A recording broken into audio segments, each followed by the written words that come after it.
I recently attempted to ride all 10 ascents of the beautiful Monte Grappa in Italy in one single ride. A ride that would involve 455 kilometers and over 18,000 meters of elevation. Now, if you want to see how I got on attempting that, well, we've got a full video over on the GCN main channel. But in this video, I wanted to go through my bike and setup for this challenge and run you through the modifications I made to my beautiful Pinarello, because I want to explain the things that worked, but also the things that didn't, because not everything went to plan. And my intention for this is that hopefully you can learn some things which you can apply to your own epic rides that potentially have loads of climbing in like mine did. So first up, here it is, my beautiful Pinarello F. I blummin' love this bike. Frequent viewers of the channel will have seen me using it in many videos this year. I love the way it rides, I love how aero it is, how stiff it is, also how comfortable it is, and how I just feel perfectly set up on it. And fresh from the challenge, it's got all of the dirt on it. I've not actually cleaned it yet, because I thought it'd be quite cool to leave that on to show you what it looked like afterwards. So yeah, that's why it's a little bit dirty. That's my excuse and I'm sticking to it. But in order to adapt it for this challenge, I've made some key modifications to make it better suited to something with loads of climbing. The first thing I've done is swap out the wheels. I think this bike definitely suits having deeper wheels, but it's cool putting some shallow ones in. So I raided the store cupboard at GCN Megabase and managed to find these Vision Metron 30 SLs, which are really nice light climbing wheels. They're about 1,400 grams a pair. They're also tubeless ready. They're actually the previous generation model, but they're still in amazing condition. So I was like, right, these are light, they're climbing wheels, I'm banging them on. And on those, I've got Pirelli P0 RS tyres. So their latest tyre, the high performance one, 28 millimeters wide. Now, the lighter wheels, great, brilliant. The tyres, they're blooming great tyres, but I struggled a bit because I had 3 punctures, all in the rear. Now I set these up tubeless, and in hindsight, which is a wonderful thing, I probably would have changed 2 things. I probably would have run wider tyres, which is counterintuitive because it was a challenge of lots of climbing. You think, I want to be comfortable, but I want to be light. I didn't realise how bad a lot of the roads at Monte Grappa are. The surfaces are very, very rough in places. The ones that have been used in the Giro d'Italia are fantastic, resurfaced, beautiful tarmac. But a lot of the others are very rough. And as a result, more comfort would have been a bonus.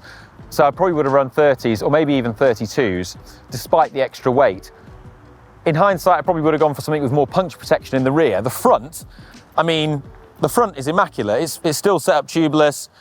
It's got a couple of tiny little marks in it, but not really any big cuts, whereas the back is absolutely cut to ribbons. There were loads of sharp little rocks, loads of little flints that had been washed onto the road from a massive thunderstorm that happened the night before. And so my back tyre is, I mean, that needs replacing after just 35 hours basically. And it's just because of the severity of the road surface. It's just, sometimes it's just the luck of the draw, you know, like I hardly get any punctures. I did the Tour de Station, 1,000 kilometers, didn't get a single puncture, and then I do this one and I get 3. It's just the way it is sometimes, I guess. The puncture gods were not looking favourably on me that day. Gearing, also something big that I changed. So you may have also seen, I did some videos recently about the 5440 chain set, and I've actually been running that on my bike, and I actually really like it, especially when it's paired with an 1140 cassette at the back. The range it gives you is great, and for riding around here, there's no massive mountains, so I've just been getting on with it, and I like it. But for this, I switched to a 50-34 compact chain set and paired that with the 1134 cassette. So my easiest gear is a 1-to-1 ratio, and I thought this would be fine. I looked at the average gradient of a lot of the ascents on Monte Grappa and thought, yeah, that'll be all right. It's what I used in the Tour de Station, which was 1,000 kilometers and had 28,000 meters of elevation. So I was like, yeah, that'll be all right. Yeah, that'll be fine. And well, yeah, I was wrong. A lot of the climbs up Monte Grappa are brutal, and they're a lot steeper than they appear on paper because they often feature sections of downhill, which makes the average gradient look a lot easier than what it actually is. One of them was like 20 kilometers at an average of 11%. One, like the fifth one I did, had a section where it was 3.7 kilometers at 17.5%. Like, there are loads of bits that are over 20%. The Monte Grappa, a lot of the ways up it are brutal. They're like Mortirolo passes. It's horrendous. So if you are planning on going and ride there, if you, like, really think about your gearing and what you're going to need for those kind of gradients. It is blooming savage riding around there. If I did it again, which I won't, I would probably put a gravel chain set on with smaller rings at the front and maybe even a 36 on the back. As for my chain, wax chain patrol, of course it is. But I used the, and it's my first time using it, the Silka endurance chip modification that you can put into your wax pot to make the wax last longer, better for endurance rides, and blooming amazing. Like, it lasted the entire ride, despite the fact we had some rain during the ride. And although I'm going to re-wax it now, because it's had 35 hours straight on this chain, it was still not loud. Like, you know when you need to re-wax because your chain gets loud. This was still, at the last climb, still all right. So yeah, thumbs up. Wouldn't change that. That was good. Another thing, detail here while I'm here, the pedals are the Wahoo Speed Plays, but the nano ones with titanium axles, save a bit of weight. So another mod I did was in the cockpit. So I put fresh bar tape on, because I kind of needed it, but I also put in some additional gel padding under that bar tape. So Seller Italia make this gel padding you can buy that goes under your bar tape. It kind of looks like chicken fillets, and I put some of that in just to give a bit more cushioning and a bit more comfort. And in addition to that, I also wore gel mitts. And the reason for that is, when I've done endurance things in the past, like the Tour de Station, I had a massive problem with my hands. My hands were just destroyed about halfway through, and that just got worse and worse and worse. And so this definitely helped that. I'm so glad I did it, and my hands felt much, much better. While on the subject of Seller Italia, I have to give a shout out to my amazing saddle, because I love this saddle. I use it on all my bikes. It's an SLR Boost, and I feel lucky that I found a saddle that I just really get along with. I used this in the Tour de Station. It ain't broke, don't fix it. Used it here. Pretty much every part of my body was hurting at some point during this challenge, except for my bum, which I think is remarkable, because if we were playing Family Fortunes, or Family Feud, as I think it's called in America, if you said, like, what's the top answer for a part of your body that's going to hurt in a 455 kilometre bike ride, people are going to say bum, aren't they? This is great. Cut out, combined with my padded shorts, blooming love it. It's great. It's great. And the other thing that I should talk about related to all that is my bike fit, because when I'd done, the Tour de Station in the past, you may recall I had really bad problems with, like, my shoulders and my neck and my hands.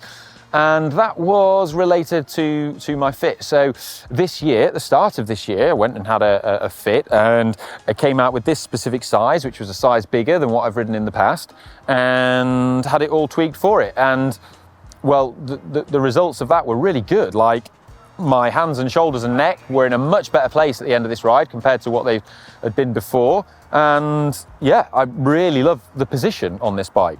But I have got a problem with my wrist, which you've probably noticed by the splint that I'm wearing. So what I've actually done is I have developed some tendonitis in my right, not my left's fine, with the tendon that runs across the back of the hand and then over the wrist and then into the forearm. And my right forearm has swollen up quite a bit. This is something that I didn't actually feel during the ride, but then the next day it was really tender and sore, and it's swollen, and the tendon feels like really quite grainy and gross. So I'm just recovering it, resting it and splinting it at the moment, icing it, taking anti-inflammatories and doing my best to just recover.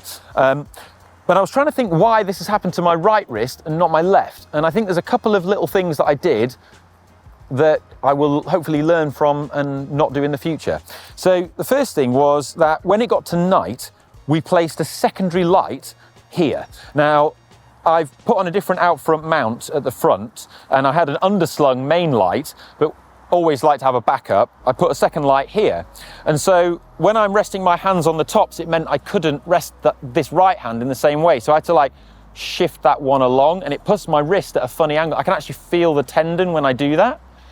And I think that that's played a significant role. The other thing is that with this hand, I use this hand a lot more because you're changing gear on the cassette a lot more than you're changing gear on the front derailleur. So that act of using those fingers on the front is just that bit more finger action. Sounds so wrong. But when I press the fingers there like that in that position, I can feel that tendon moving. It's just repetitive strain, I guess, but yeah, it makes me think, you know, it's all experience, it's all good, and well, hopefully this heals and there's no lasting damage.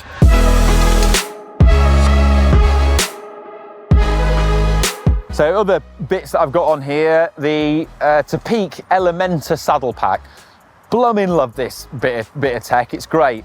And it saved my bacon multiple times because I got 3 punctures. Also had a bottle cage come loose. And the reason why is because, well, I just love how minimalist it is, how much it packs down, and how you can open it without taking it off the bag, because it has these little straps that hold it in place. And then in the bottom, you've got the ratchet set, which is super useful for doing bits and pieces. And also in there, I had a couple of TPU tubes. TPU tubes also great because they're just light and they take up no space. And it's impossible kind of not to be a weight weenie when you're doing 18,000 meters of climbing. Like, you're thinking about the weight of kind of everything, which, if you're interested, total weight of the bike minus the Wahoo was, when I weighed it, it was 7.1 kilos, which, yeah, pretty happy with that, pretty good. And that was with the bottles and cages on as well. Nice. Another thing, I went for the Wahoo Roam, not the Bolt, because a bit longer battery life on this one, which is good. Although to get through 35 hours, we still had to charge it halfway. Beside a power bank with me to charge it. You can charge it while you're using it, which is great. And also a few other things. I had the Summit Segments feature set up, which was amazing because I'd not ridden a lot of these climbs. I'd never had the opportunity to recon them. And so when you get to the bottom and then it tells you that, like, what's coming, it just makes it so much mentally easier knowing when certain bits end. So like I mentioned, there was a 3.7 kilometer section. Whoa, pigeons. There was a 3.7 kilometer section that was like hitting 20%, you know, average 17.5%. And if you don't know where it ends, if you've not ridden that before, so mentally that is savage. Like, when you're already, you know, 20 hours in and you're hitting that kind of thing, oh my God. So being able to see that on my Wahoo and know that it's all right, you make it round this corner and it levels off a bit and you can recover, that's amazing. The other thing that I was doing was pacing off heart rate. The reason for that is, in the recent times, I feel people have tended to favour pacing off power, but I've found that a combination of both is really useful. And in endurance challenges, you often get what's known as heart rate decoupling and heart rate drift. So as you get more fatigued, your heart rate goes up either lower or it goes a lot higher for the same power output. And this is a really good indication of like how your body's responding. So being able to pay attention to that and see that is another really useful piece of information in terms of like, are you hydrated enough? How tired are you? You know, how are you fueling and things like that. And also the impact of altitude, which is significant when you're at 17,000 meters. So, Freehub sound check, let's do it. Oh, gotta lift it up like this. Oh, hang on, my wrist. Oh, there we go.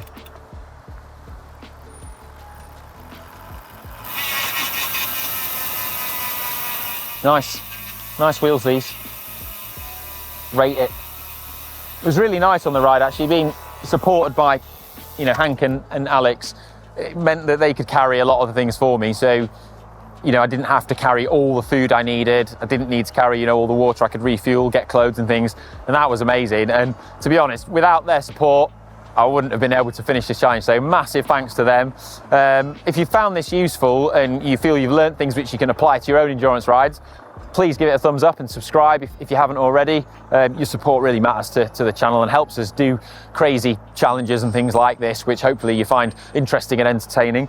And right, I'm going to go now and go get a massage because I'm pretty sore. Oh, a bit stiff, yeah. Bye, love you.